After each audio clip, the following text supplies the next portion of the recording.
Okay, Assalamualaikum and hi everyone. So today let's continue with our class with chapter 3, which is air pollution, right? So this chapter 3 is actually consists of 3 chapters in your textbook, which is from chapter 7, 8 and 9. Okay, right. So in this part, okay, in this chapter, I have divided this video into 3 parts, which is this is the part 1, okay, and this is you may refer to chapter 7 in your textbook, right? So the first part will consist of definition of air pollution, source of pollutants, and then classification of pollutants, air quality management and control devices. Okay, so in air quality management, you will see those API index, okay, AQI index, right? Okay, now first, let's define what is air pollution. Okay, so air pollution is the presence of one, okay, or more contaminants in such quantities. Okay, it has to be in such quantities. Okay, and then such characteristic and such duration in the atmosphere that may tend to injure to human being, plants and animal, or cause damage to the properties, like what we have in Malaysia. So the government announced haze when we have a certain characteristic of it, and then in certain duration. So what we call air pollution must have this all the characteristics that I have highlighted in red. Okay, this is the layers of the Earth atmosphere. Okay, so actually we have 4 layers, okay, of the Earth atmosphere. Okay, and it's a dynamic, right? So the layers are okay. You can see here is troposphere, okay, and then stratosphere, and then followed by mesosphere and also thermosphere, right? So most of the UV radiation from the sun is absorbed by ozone layer here.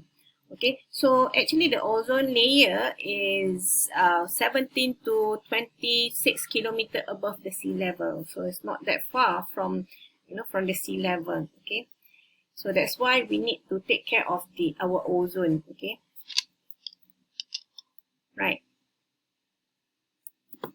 So the composition of air is as follows. Okay, so you will have nitrogen. This is typical composition that you already learned. Okay, nitrogen 78%, oxygen 20.9, argon, and lastly is carbon dioxide 0.03%. Okay, so this is the unit of measurement that we will use to measure the pollutants in the air. So we use microgram per meter cube. Okay, this is from the ppm. How are you going to convert it into microgram per meter cube? Right. So this one is actually the categories of air pollutants. It can be divided into 2, primary pollutants and secondary pollutants. So later you'll see the diagram that will show what are the primary pollutants and secondary pollutants. So primary pollutants is emitted directly from known source, okay, and then secondary pollutants is produced from the interaction of 2 or more primary pollutants. Okay, so that is the secondary. So let's have a look on this diagram. So here, primary pollutant is come out from the natural sources. So it produces carbon monoxide, CO2, sulfur dioxide, and most hydrocarbon. But somehow the secondary pollutants, it comes from this factory, from the mobile also, okay, from the car. So that there's an interaction of the primary pollutants that produce the secondary pollutants. Okay, so the meaning of secondary pollutant just now is produced from the interaction of 2 or more primary pollutants. When these primary pollutants react with each other, we produce these secondary pollutants, and mostly is from the factory or from the vehicles. Okay, right. So what is the source of air pollutants? Okay, we can divide it into 2. So it's biogenic and anthropogenic. Okay, so what is biogenic? A pollutant comes from animals or plants. Okay, this is example of biogenic pollutants, which is hydrogen sulfide that produced from the anaerobic decay.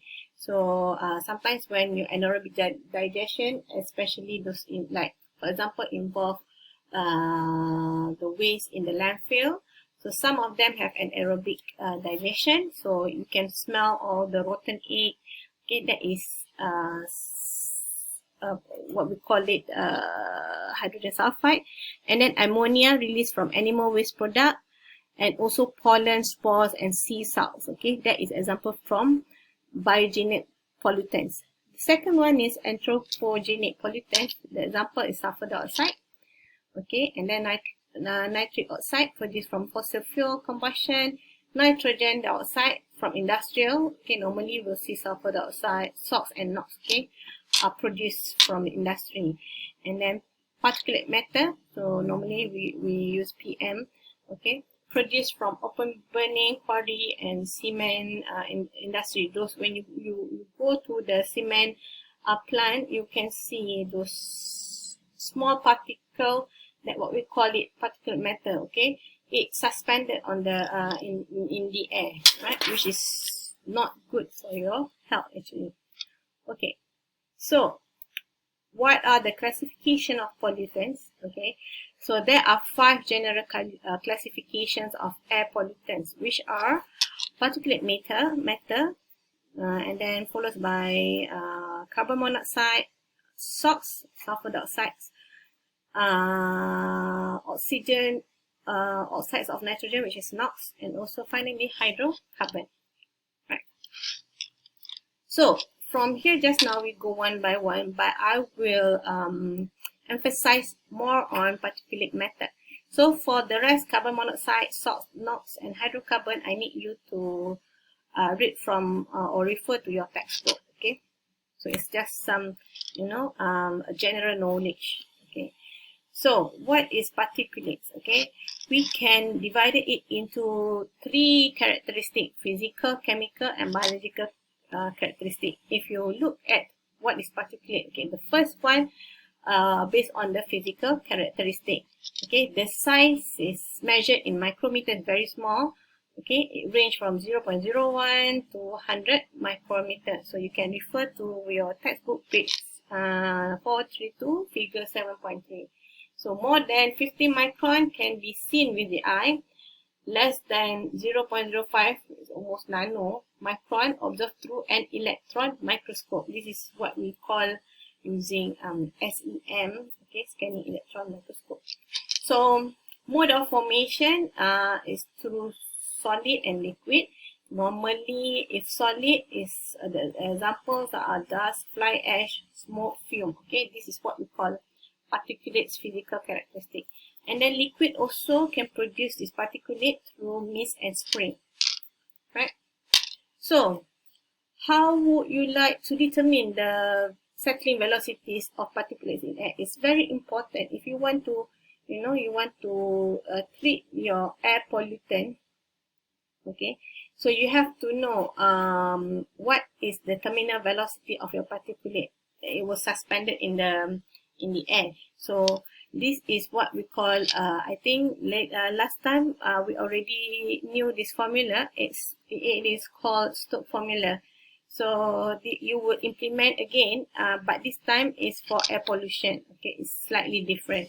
Okay, so rho P is actually the density of the particles, and then rho A is actually the density of your air. Okay, dP is the your particle size, diameter. Okay, so this is equation 7.3 textbook. So I would like you to refer to example 7.3 in your textbook to determine the settling velocity. It is in page 433. Okay, right. So the next one on the physical characteristic of particulate is visibility. Okay, so because, okay, for example, if there's haze in Malaysia, so it will be, will be measured based on the visibility. Okay, so what is actually visibility? Okay, so this is actually the relationship on how to measure how bad or how visible the air pollution it is.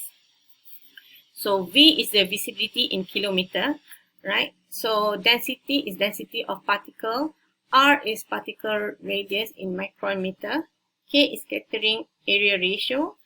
So M is mass concentration of particles in microgram per meter cube. So this is, you refer to your textbook equation 7.4, right? So I also would want you to refer to the example on this applying the visibility equation. Okay, so the next characteristic for particulate is chemical characteristics such as organic, that can be divided into two, organic and inorganic.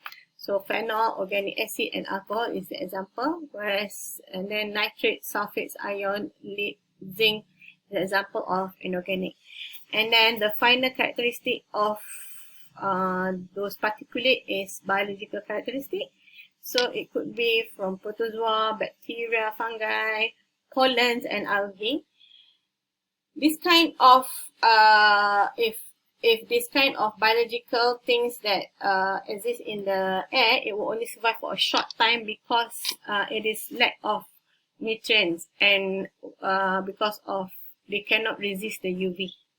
Okay, the UV will kill these microbes. Okay, right. So finally, we arrive to the air pollution index. Okay, this is what we normally use or heard during our country when having or facing the heats.